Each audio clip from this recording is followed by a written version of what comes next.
Why not engineering and medicine? Engineering ఒకటే కాదు, ఇంకా చాలా ప్రోగ్రామ్స్ ఉన్నాయి.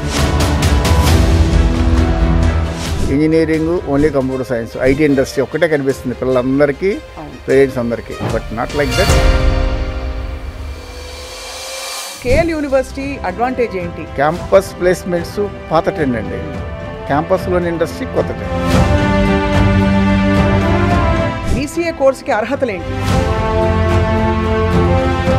బీకామ్ అంటే అందరికీ ఒక జాలి చూపు ఉండేది, ఆ అవేర్నెస్ లేకపోవటమేనండి. బీకామ్ విత్ ఏసీసీ అంటాం. 175 కంట్రీస్లో it's valid. So what is the nature of their job? Technical support.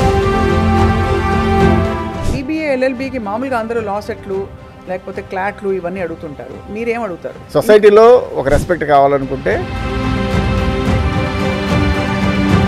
ఇప్పుడు యానిమేషన్, గ్రాఫిక్ డిజైన్ ఇవన్నీ కొత్త ఫీల్డ్స్, దీనికి sky is the limit.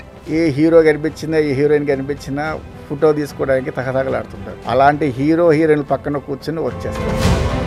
KL university advantage ఏంటంటే ప్రతి కోర్సుకి ఒక ఫ్యూచర్ చూపిస్తున్నారు. మా దగ్గర హాస్టల్ చూస్తే is nothing but 5-star hotel అంటారు. చిన్నప్పుడు ఇవన్నీ తెలుసుంటే హాయిగా మేమందరం కేఎల్ యూనివర్సిటీలో చదివేవాళ్ళం. నాకు తెలిసి మన 2 రాష్ట్రాల్లో మన దగ్గర ఉన్న హాస్టల్ ఎవరి దగ్గర ఉంది. IAS ఉందండి మా దగ్గర. సో అయితే అడ్మిషన్స్ ఎప్పుడు స్టార్ట్ అవుతున్నాయి? Going on. 100% ప్లేస్మెంట్ కావాలి అంటే right, better to choose KL.